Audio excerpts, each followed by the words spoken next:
എല്ലാവർക്കും എൻ്റെ ഒരു പുതിയ വീഡിയോയിലേക്ക് സ്വാഗതം. ഞാൻ നിങ്ങൾക്ക് പരിചയപ്പെടുത്താൻ പോകുന്ന ഒരു റെഡ് പൊറോട്ടയാണ് കേട്ടോ. നമുക്ക് ബീറ്റ്റൂട്ട് വെച്ചൊരു പൊറോട്ട ഉണ്ടാക്കി നോക്കാം. അതിനുവേണ്ടി ഞാൻ കുറച്ച് ബീറ്റ്റൂട്ട് ഇതുപോലെ ചിരണ്ടി എടുക്കുന്നുണ്ട്. അതിനുശേഷം ഞാൻ അതിലേക്ക് കുറച്ച് ആട്ട ഇട്ട് കൊടുക്കുന്നുണ്ട് കേട്ടോ. ഗോതമ്പ് പൊടി നമുക്ക് എത്രയാണോ ആവശ്യമുള്ളത് അതിനനുസരിച്ച് എടുക്കുക. ഒരു ക്രിസ്മസ് സ്പെഷ്യലാണ് കേട്ടോ റെഡ് കളറ്. അതിലേക്ക് ഞാൻ കുറച്ച് ആയിമോദകം അല്ലെങ്കിൽ അജ്വൻ ഇട്ട് കൊടുക്കുന്നുണ്ട്. അതിനുശേഷം അതിലേക്ക് കുറച്ച് മഞ്ഞൾപ്പൊടി ഇട്ട് കൊടുക്കുന്നുണ്ട് കേട്ടോ. അതിനുശേഷം കുറച്ച് മുളക് പൊടി ഇട്ട് കൊടുക്കാം. അതിനുശേഷം കുറച്ച് കായപ്പൊടി, അതിനുശേഷം കുറച്ച് മാങ്ങാപ്പൊടിയാണ് കേട്ടോ. ഇവിടെ ആംചൂർ പൗഡർ എന്ന് പറയും, അതൊക്കെ ഓപ്ഷണലാണ്. പിന്നെ കുറച്ച് ഗരം മസാല ഇട്ട് കൊടുക്കാം. അതിനുശേഷം കുറച്ച് ഉപ്പ് കേട്ടോ. എന്നിട്ട് കുറച്ച് എണ്ണയും കൂടെ ഒഴിച്ച് കൊടുക്കുക ആവശ്യത്തിന്. എന്നിട്ട് നമുക്ക് നല്ലതുപോലെ ഒന്ന് ഇളക്കി കൊടുക്കാം കേട്ടോ. നല്ല ഹെൽത്തി ആയിട്ടുള്ള ഒരു റെസിപ്പിയാണ്.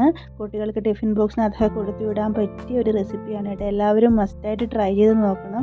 കുട്ടികൾക്ക് ബ്ലഡൊക്കെ ഉണ്ടാവാൻ ഒത്തിരി നല്ലതാണ് ബീറ്റ്റൂട്ട് അല്ലാണ്ട് കുട്ടികൾ കഴിക്കില്ല. അപ്പം പൊറോട്ടയൊക്കെ ഉണ്ടാക്കി കൊടുത്താൽ, പൊറോട്ട ചപ്പാത്തിയൊക്കെ ഉണ്ടാക്കി കൊടുത്താൽ കുട്ടികളത് നല്ലതുപോലെ കഴിക്കും കേട്ടോ. നമുക്കതിങ്ങനെ നമ്മൾ റൊട്ടി ഉണ്ടാക്കാൻ കുഴക്കില്ലേ, അതുപോലെ കുഴച്ചെടുക്കാം.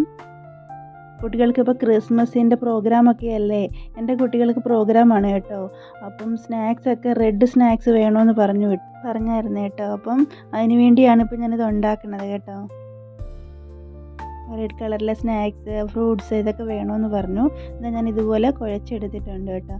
അതിനുശേഷം നമ്മൾ ചപ്പാത്തിക്ക് ഉരുട്ടില്ല, അതുപോലെ തന്നെ ആക്കി എടുത്തിട്ട് നമുക്കിത് പരത്തിയെടുക്കാം. ഇത് ഞാനിവിടെ പൊറോട്ട രൂപത്തിലാണ് ഉണ്ടാക്കുന്നത് കേട്ടോ. മടക്കിയൊക്കെ വെച്ച് നിങ്ങൾക്ക് ചപ്പാത്തി ആയിട്ടാണെങ്കിലും കൊടുത്തു വിടാം. ഇങ്ങനെ പരത്തിയതിന് ശേഷം മടക്കി അതിനകത്ത് എണ്ണയൊക്കെ തേക്കുന്നുണ്ട് കേട്ടോ.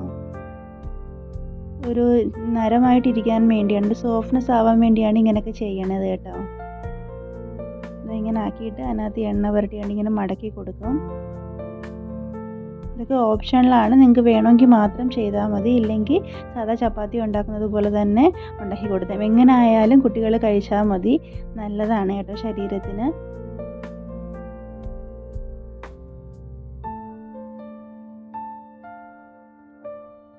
എന്നിട്ട് നമുക്ക് നല്ലതുപോലെ പരത്തിയെടുക്കാം.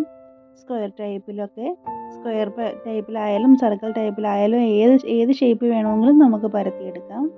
പക്ഷേ ഞാനിത് തവയിലിട്ടിട്ടുണ്ട് കേട്ടോ. എന്നിട്ട് നമുക്ക് ഒരു സൈഡ് ജസ്റ്റ് ഒന്ന് ചൂടാകുമ്പോൾ നമുക്ക് തിരിച്ചിട്ട് കൊടുക്കാമേ.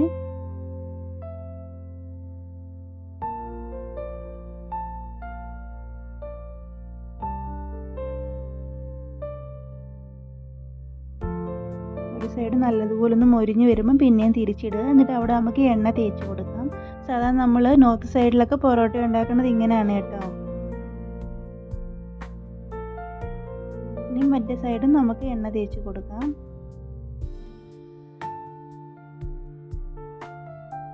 എന്നിട്ട് നല്ലപോലെ അമക്കി പ്രസ് ചെയ്ത് വേവിച്ചെടുക്കണം കേട്ടോ. എങ്കിൽ ഉൾഭാഗം വേവില്ല, അതുകൊണ്ടാണ് കേട്ടോ. ഇത്രയേ ഉള്ളൂ കേട്ടോ. നമ്മുടെ പൊറോട്ട റെഡി ആയിട്ട് വന്നിട്ട് നല്ല ക്രിസ്പിയാണ്, നല്ല ഭംഗിയാണ് കാണാൻ കേട്ടോ. നല്ല റെഡ് കളറിൽ. എല്ലാവരും മസ്റ്റായിട്ടൊന്ന് ട്രൈ ചെയ്ത് നോക്കണം. കുട്ടികൾക്കൊക്കെ ഒത്തിരി നല്ലതാണ്, വലിയവർക്കും നല്ലതാണ് കേട്ടോ.